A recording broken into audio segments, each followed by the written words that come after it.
Hey everyone, this is Lucy B, and welcome to part 2 of reading Diary of a Wimpy Kid, The Cheese Touch, aka the first Diary of a Wimpy Kid book. Last time we left off on page 13. We are on Friday. Today at school, we got assigned to reading groups. They don't come right out to tell you if you're in the gifted group or the easy group, but you can figure it out right away from looking at the covers of the book they hand out. Einstein as a child. Bink says boo. Boo. I was pretty disappointed to find out I got put in the gifted group, because that just means a lot of extra work. But when they did the screening at the end of the last year, I did my best to make sure I got put in the easy group this year. Fred picked up the the book. Phew, thanks. Mom is real tight with the principal, so I'll bet she stepped in and made sure I got put in the gifted group again. Mom is always saying I'm a smart kid, but that I just don't apply myself. But if there's one thing I learned from Roderick, is to set people expectations real low so you end up surprising them by practically doing nothing at all. Roderick, I want your dirty underwear off the kitchen table before I get home from work. Grunt. Later. Actually, I'm kind of glad my plan to get put in the easy group didn't work. I saw a couple of the Bink Say Boost kids holding their books upside down, and I don't think they were joking. Saturday. Well, the first week of school is finally over, so today I slept in. Most kids wake up early on Saturdays to watch cartoons or whatever, but not me. The only reason I get out of bed at all on the weekends is because eventually I can't stand the taste of my own breath anymore. Smack, smack. Unfortunately, Dad wakes up at 6 in the morning no matter what day of the week it is. And he is not real considerate of the fact that I'm trying to enjoy my Saturday like a normal person. I didn't have anything to do today, so I just headed up to Wally's house. Wally is technically my best friend, but that is definitely subject to change. I've been avoiding Wally since the first day of school, when he did something that really annoyed me.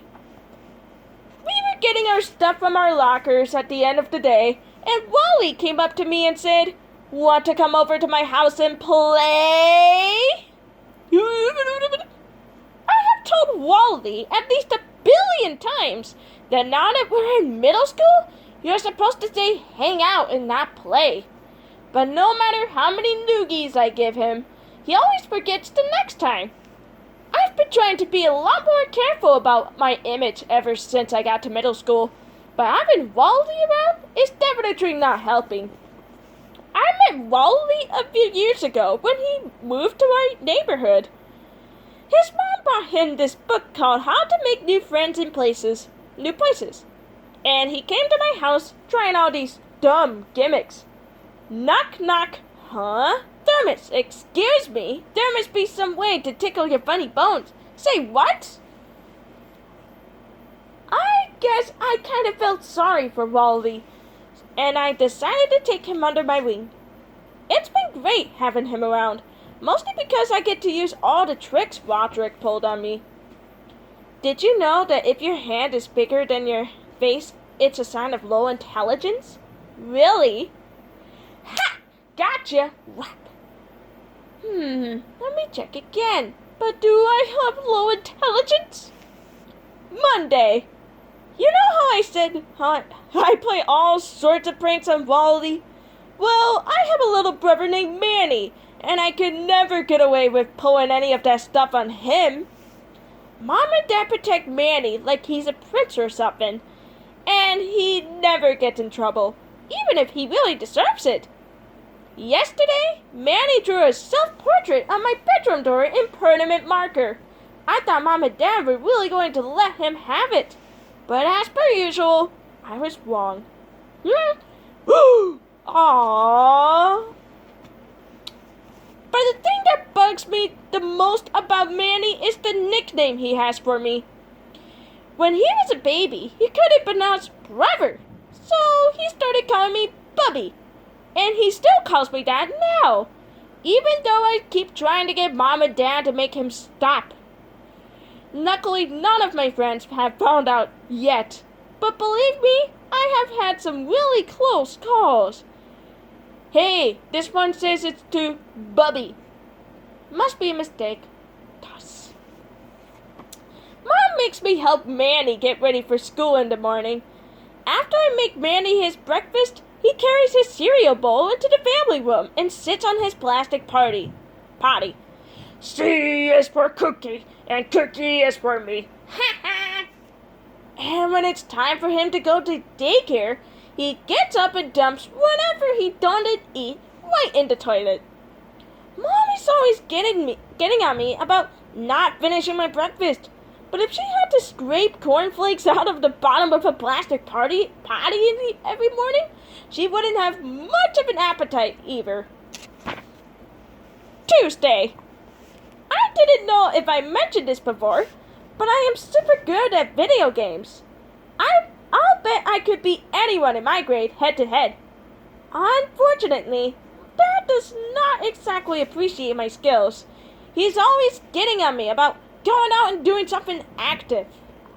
So tonight after dinner, when Dad started hassling me about going outside, I tried to explain how with video games, you can play sports like football and soccer, and you don't even get all hot and sweaty. But as per usual, Dad didn't see my logic.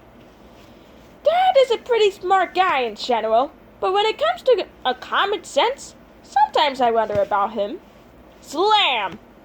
I'm sure Dad would dismantle my game system if he could figure out how to do it. But luckily, the people who make these things make them parent-proof. Dagnap those fancy gadgets! Every time Dad kicks me out of the house to do something sporty, I just go up to Wally's and play my video games there. Unfortunately, the only games I can play at Wally's are car racing games and stuff like that. So whenever I bring a game up to Wally's house, his dad looks it up on some parent's website, and if my game has any kind of fighting or violence in it, he won't let us play. I'm getting a little sick of playing Formula 1 racing with Wally, but he's not a serious gamer like me. All that you have to do is beat Wally is name your car something ridiculous at the beginning of the game. And then, when you pass Wally's car, he just falls into pieces.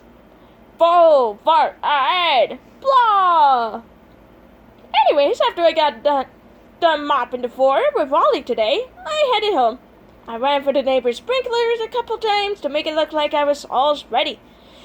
And that seemed to do the trick for Dad. But my trick kind of backfired, because as soon as Mom saw me, she made me go upstairs and take a shower. And that's it for that for Wimpy Kid. Next time we read, we will go straight to Wednesday on page 28. This is Lucy B saying zoodle-doo till the next time around.